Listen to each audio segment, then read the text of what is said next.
сақыр деген нәрсе де ол арнайы бір тозақтың жаңағы бір көрінісі, арнайы бір аты, азабы да сондай бір бөлек. Сақар бөлек айтылып жатқан нәрсе де. Жәннаттықтар бір-бірімен сөйлесіп, қылмыскерлердің жағдайы не болып жатыр екен деп.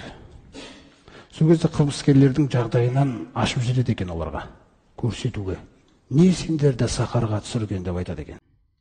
Сонда ана жақтағы жауапты қараңыз.